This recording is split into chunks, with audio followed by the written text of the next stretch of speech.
안녕하세요. 그녀의 북살롱 미셸입니다. 네, 오늘은 정재승 교수님의 12발자국이라는 책 속의 한 챕터를 낭독해 드리려고 합니다. 네, 정재승 교수님은 너무나 유명하신 분이니까 많이 아실 것 같고요.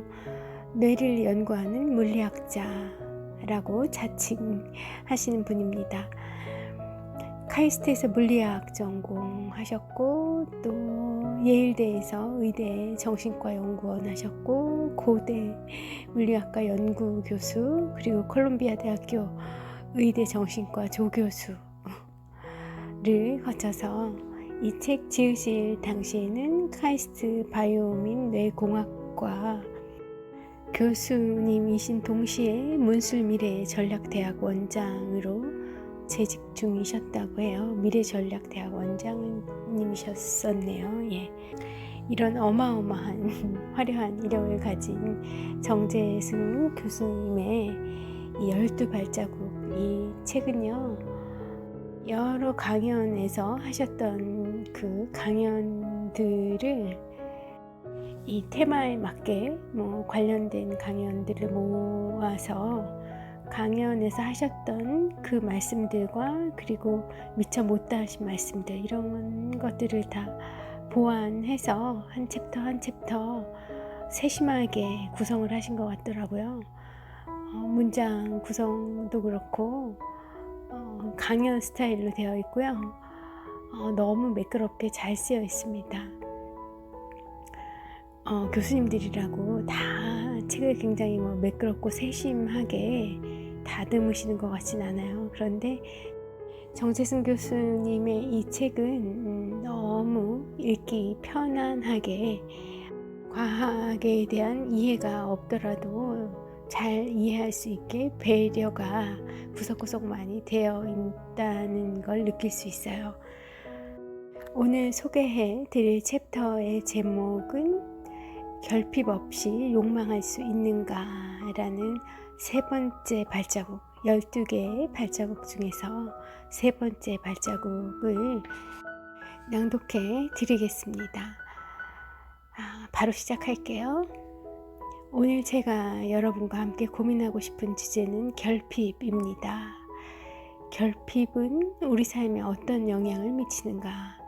저는 여러분과 이 순간 내 삶에는 무엇이 결핍되어 있는가? 나는 그 결핍을 어떤 방식으로 대면하고 있는가? 라는 질문에 대해 얘기해 보고자 합니다. 삶에서 원하는 것을 모두 누리고 모두 소유하고 있으신가요? 많은 분들이 그러지 않겠죠. 설령 지금 만족스러운 삶을 살고 있다 할지라도 누군가 여러분의 소망을 더 들어주겠다고 하면 기다렸다는 듯이 긴 리스트를 적어낼 테고요. 경제학자들은 오랫동안 결핍을 희소성이라는 개념과 연구해 왔습니다. 하지만 오늘 제가 여러분에게 드릴 말씀은 그런 경제학적 결핍이나 희소성이 아니라 내 삶에 깊숙이 들어와 있는 심리학적인 관점에서 보는 결핍을 다루려고 합니다.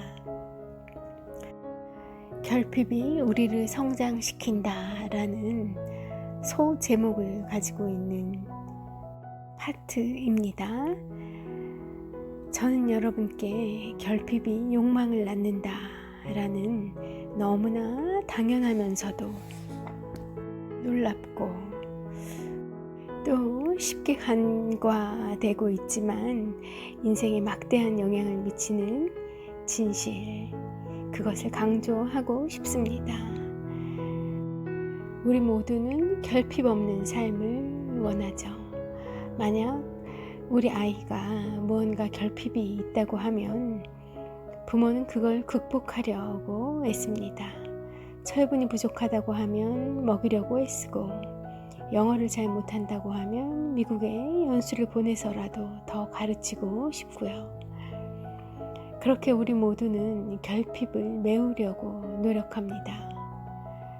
원하는 것이 있는데 그것이 결핍되었다고 느꼈을 때 우리는 그것을 채우려고 노력하죠. 그런 노력이 우리를 성장시키고 때로는 성취하게 하며 성숙하게 만들어줍니다. 삶에서 결핍이란 누구나 경험하는 것이고 특히 어린 시절 겪은 결핍은 삶의 원동력이 되기도 합니다. 결핍이 우리 삶에 얼마나 긍정적인 역할을 하는가에 관한 많은 연구들이 있습니다. 가장 널리 알려진 건 마감 효과라는 현상인데요.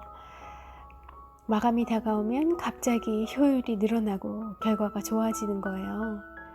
시간이라는 자원이 결핍되었다고 생각하면 갑자기 집중력이 높아지는 거죠.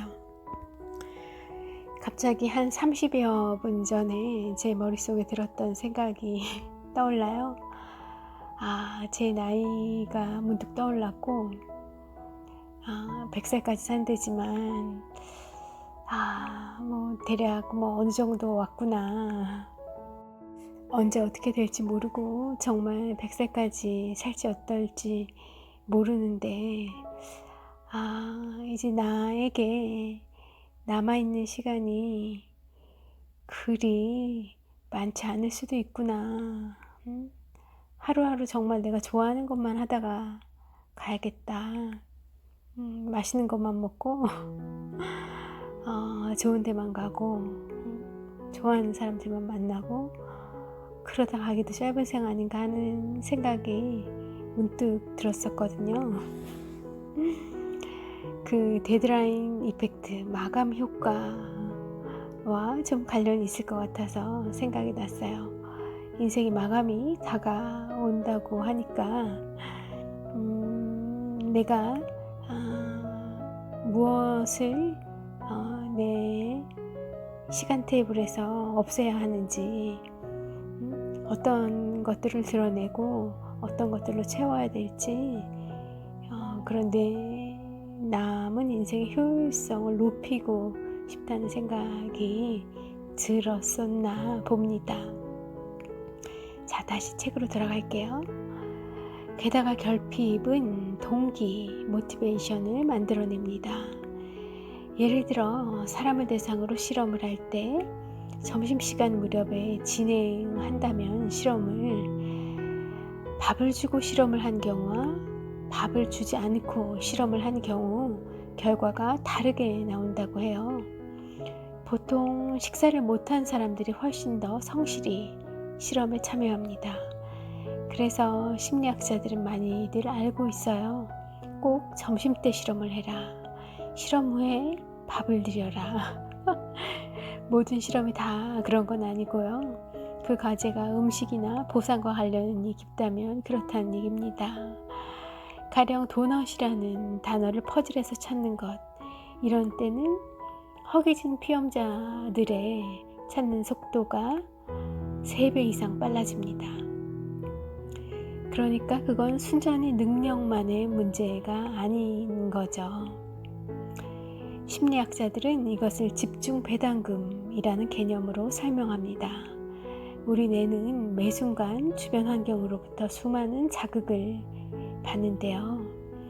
받아들인 자극들에 모두 주의를 집중할 수는 없겠죠. 그중 적절한 의미 있는 자극들에 내 한정된 집중 능력을 몰아주려 할 겁니다.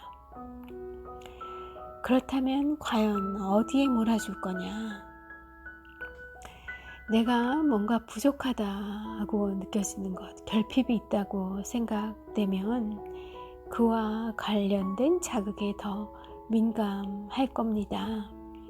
배가 고프면 음식과 관련된 단어가 먼저 들리고 거기에 대해서 좀 더 민감하게 반응하게 되고 그것에 훨씬 더 집중하고 몰입한다는 거죠.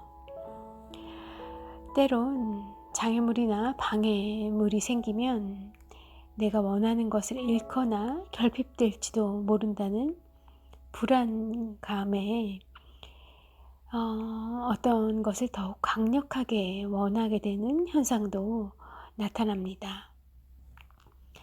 원하는 걸 얻는 과정이 힘겨우면 힘겨울수록 그 결핍은 오래 지속되고, 그러면 그것을 갈망하는 열정도 더 불이 붙죠. 예를 들어 자식이 집에 데려온 신랑감 혹은 신부감이 마음에 들지 않아요.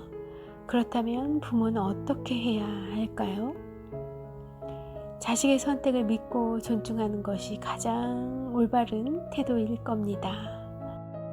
자식을 내 마음대로 할 수 있다는 환상을 버려야 하죠. 그 둘 사이를 갈라놓기 위해 부모님들이 길을 쓰고 방해할수록 그들의 사랑은, 두 연인의 사랑은 더욱 뜨겁게 타오른다는 사실만 알아두세요.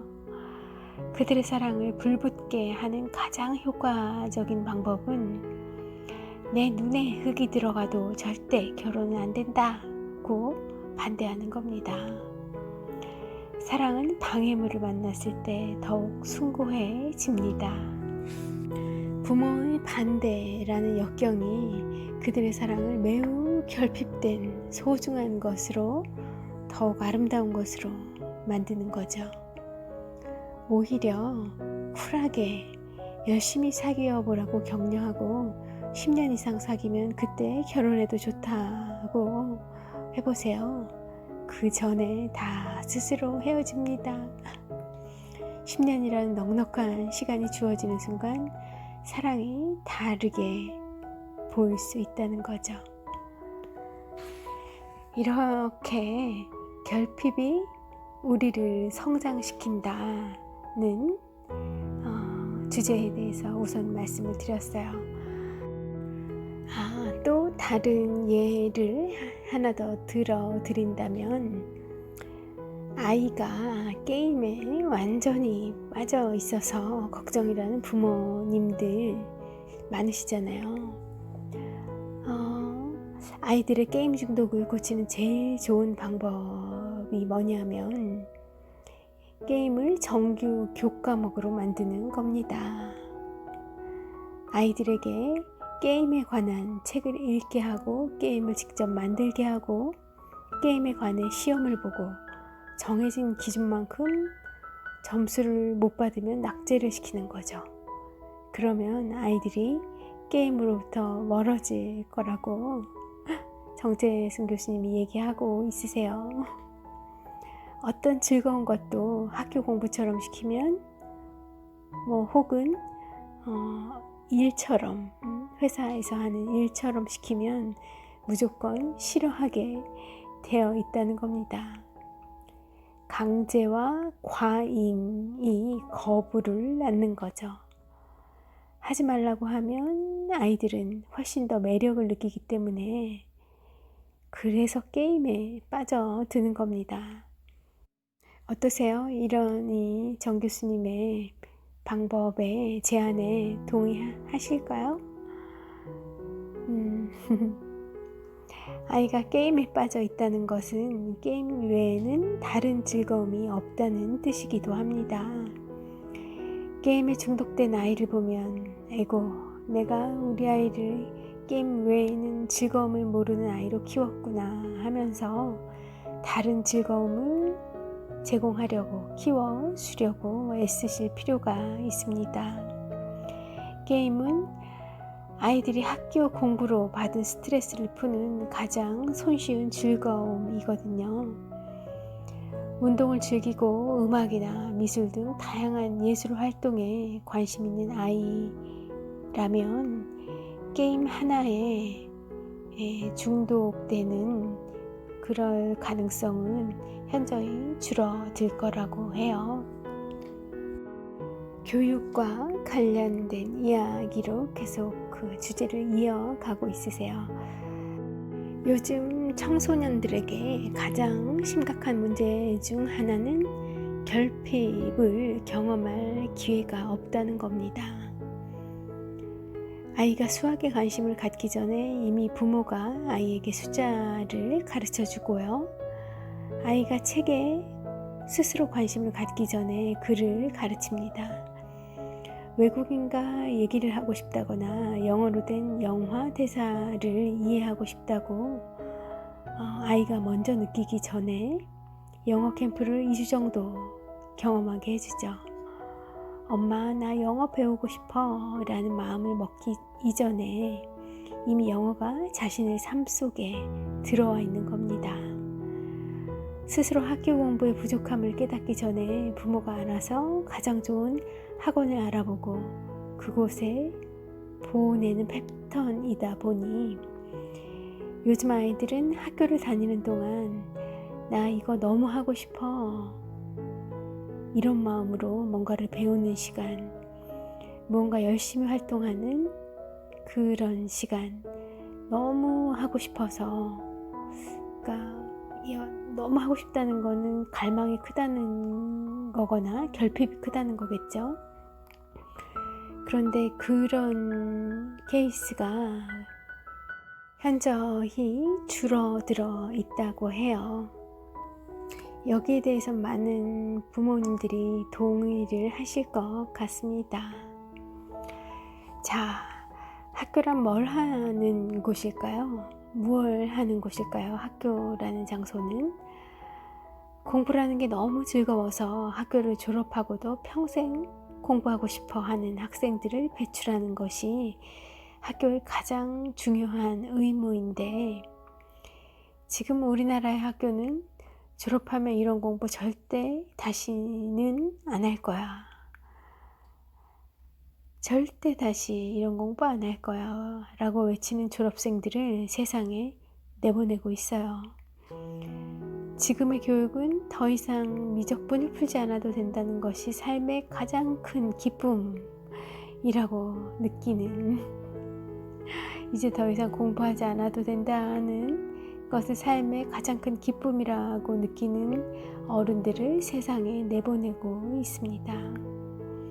매우 가슴 아프고 슬픈 현실이죠.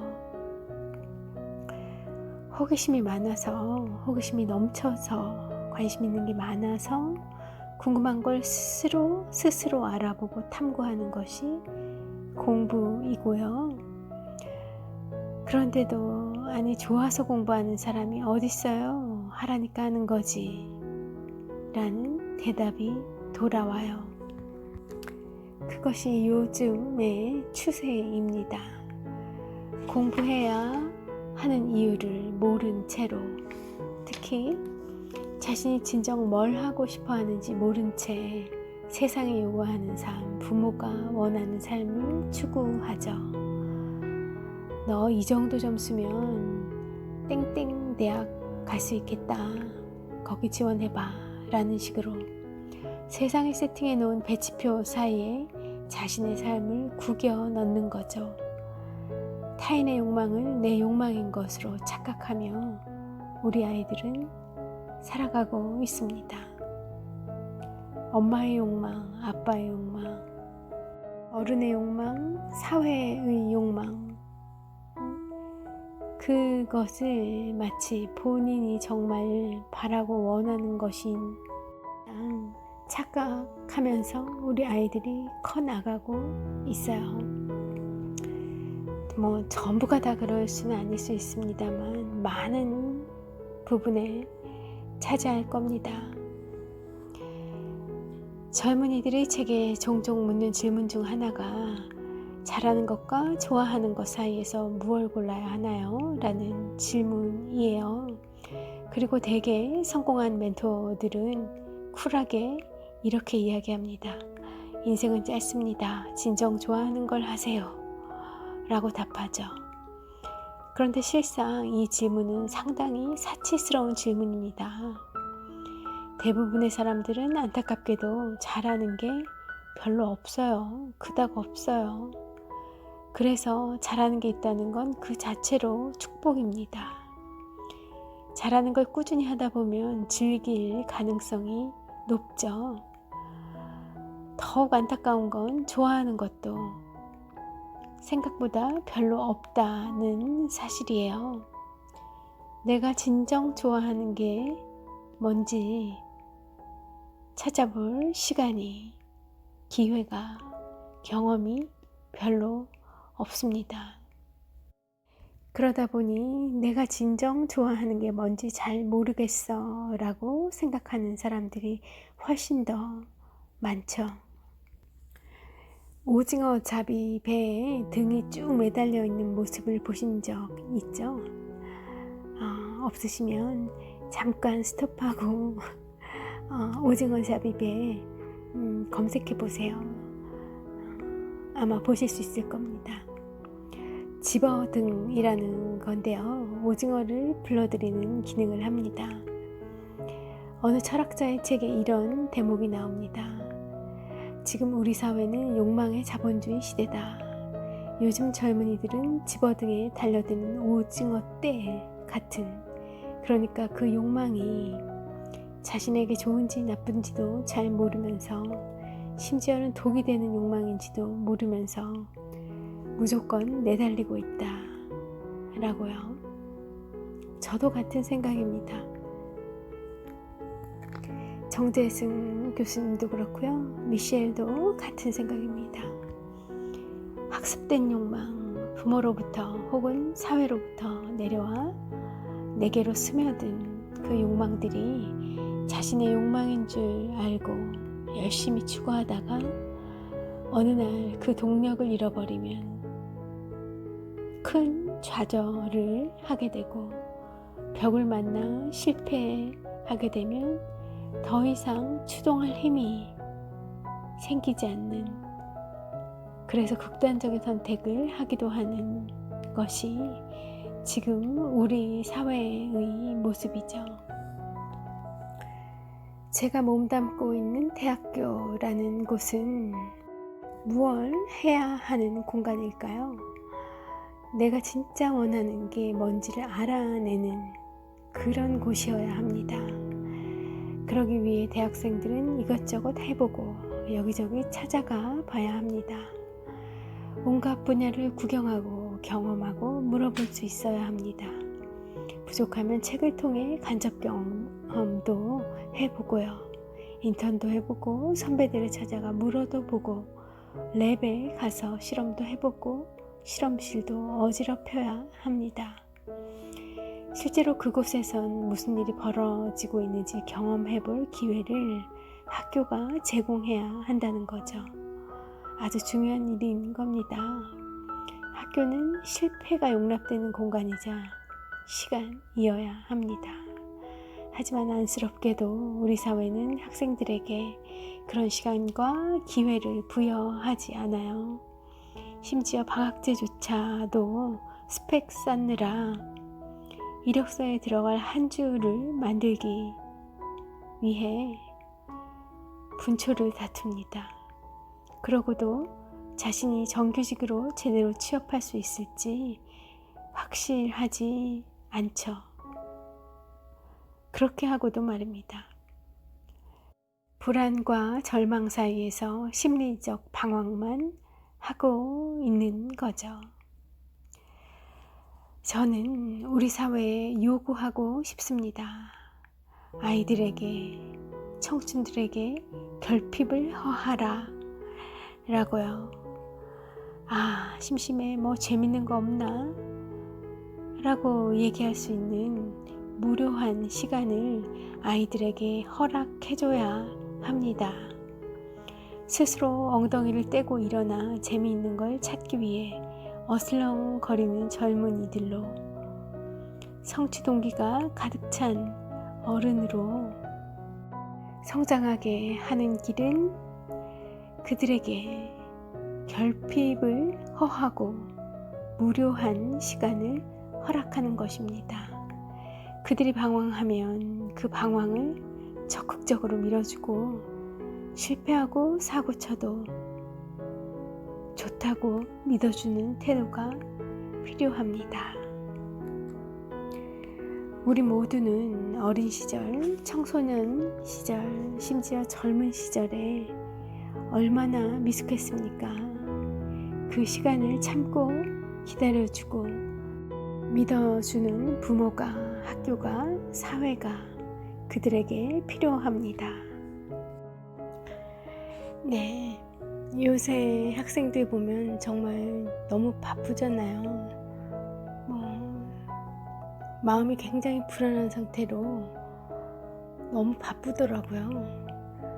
대학생만 그런 것이 아니고 고등학생, 중학생, 초등학생까지 너무 바쁘더라고요. 이 어른들이 아이들에게 결핍, 무료할 수 있는 그런 시간들을 만들어 주어야 하는 것 같아요. 정말이지. 어떻게 만들 수 있을까요? 어려운 문제입니다. 아휴, 갑자기 급 우울해져요. 자, 방향을 좀 바꿔보죠. 그렇다고 결핍이라는 것이 항상 필요하고 항상 좋은 것이냐 하면 그렇지만은 않은데요. 결핍도 어두운 측면을 가지고 있습니다. 결핍의 경제학이라는 책에서 하버드대학교 경제학과 교수와 프린스턴 대학교 심리학과 교수인 저자님들은 결핍이 사람의 행동에 얼마나 큰 영향을 미치는지에 대해 다양한 사례들을 제시하고 있는데요. 그들에 따르면 결핍은 사람을 바로 눈앞에 있는 것에만 집중하게 만들어서 큰 그림을 못 보게 하고 특히 결핍을 채우는 데에만 급급하게 만드는 그런 부정적인 측면도 있다고 합니다. 책에 흥미로운 사례가 소개되어 있는데요. 2차 세계대전 때 독일 점령지를 탈환한 연합군은 오랫동안 굶주린 사람들을 발견하게 됐어요. 이들에게 음식을 공급해 줘야 하는데 굶어 죽기 직전인 상태였던 사람들에게 어떻게 하면 건강에 무리가 가지 않게 영양을 공급할 수 있을지 당시엔 알 수 없었죠. 그래서 연구를 의뢰했나 봐요. 미네소타 대학의 연구팀이 해답을 찾기 위해 실험을 진행했고요. 지원자를 모집하여 이들을 장기간 굶기고 그런 후에 신체 반응을 보면서 제공할 음식물의 양을 조절하고자 했던 거죠. 그런데 이 실험 과정 중에 피험자들의 실험 대상이 되는 그 사람들의 어떤 흥미로운 행동이 관찰되었다고 해요. 굶주림을 경험한 피험자들이 신기하게도 실험이 끝난 뒤에도 음식과 관련된 것들에 강한 집착을 보인 겁니다. 그들은 음식점에서 줄을 서서 기다려야 하는 상황을 잘 참지 못하고 기다려야 된다는 사실을 극도로 싫어했고요.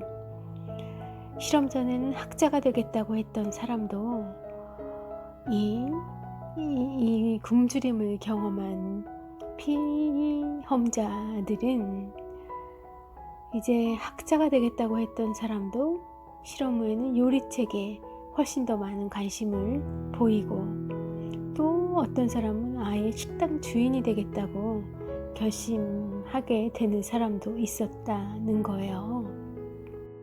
점심시간에 배고픔을 경험한 피험자들이 음식과 관련한 실험에서 좋은 성과를 냈지만 나머지 분야에서는 이 관심과 집중력이 현저히 떨어지고 결과도 그다지 좋지 않았다는 겁니다. 실험의 부작용이라고 해야 할까요? 우리가 가진 집중력의 크기는 한정되어 있는데 그 대부분을 우선 급한 대로 결핍에다가 그 대부분의 집중력을 쏟게 되면 다른 것에는 제대로 집중을 할 수가 없는 거죠. 그러니까 성취도가 낮을 수밖에 없는 거고요. 만약에 음악이 무지 좋아서 어떻게 하면 음악을 더욱 잘할까를 늘 생각한다거나, 물리학이 너무 좋아서 모든 문제를 물리적인 관점에서 바라보거나 하는 그런 거라면 별 문제가 없을 거예요. 하지만 만약에 그에게 부족한 어떤 결핍이 성적인 문제 혹은 먹는 것과 관련된 문제라면 그것 외에 다른 것들은 거의 생각하지 않게 되는 거니까 위험하겠죠. 어떤 성적인 결핍 그리고 먹는 것에 대한 결핍을 가지고 있는 사람은 그 문제에만 집중해서 뇌를 써버린다는 거예요. 그러면 다른 쪽에 인생에서 중요한 게 많으니까 다른 부분들에도 이 주의를 돌려주고 뇌를 쓸 일이 많아야 되는데 그럴 여지가 없다는 거죠. 그 문제가 자기가 결핍이 있었던 그 부분이 우선순위가 제일 높을 거니까요. 그런데 아예 우선순위 높은 정도가 아니라 독점적으로 우리의 집중력과 뇌를 점령해버린다면 큰일 나는 상황인 겁니다. 정상적인 삶을 살아가는데 어려움이 생긴다는 거죠. 어린 시절에 경험한 지나친 결핍이 나의 생각과 판단, 행동에 큰 영향을 미친다면, 혹은 내 삶을 송두리째 뒤틀거나 왜곡시킨다면, 그것이 다른 사람과의 관계를 망가뜨린다면 심각한 문제가 아닐 수 없습니다. 결핍된 것에 너무 많은 생각을 집중하는, 온통 거기에만 뇌 에너지를 쏟는 경우가 발생할 수 있다는 것이 결핍의 어두운 그림자입니다. 우리들 주변에서 이런 사람들 많이 만나게 되잖아요. 어려서 부모님한테 충분한 사랑을 받지 못했거나, 아니면 어떤 큰 상처가 될 만한 그런 놀란 사건이 있어서 그로 인한 트라우마가 평생 가는 누군가와의 관계 맺기에 큰 어려움을, 장애를 갖게 되는 그런 어른들도 굉장히 많이 있어요. 나에게 그런 측면이 있을 수 있다는 것을 자각하고 부단히 노력하지 않는 한 결핍되었던 것에 너무 많은 생각을 집중하는, 그래서 온통 거기에만 뇌 에너지를 쏟는 경우가 발생할 수 있다는 것이 바로 결핍의 어두운 그림자입니다.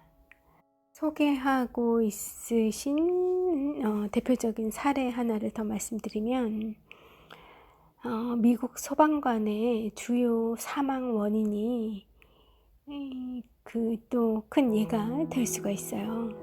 통계에 따르면 놀랍게도 미국 소방관들의 주된 사망 원인이 화재 현장에서 화재 진압 중 일어난 어떤 사고, 이것도 있긴 있지만 실제적으로는 통계에 의하면 화재 현장으로 급히 가는 도중에 일어난 교통사고로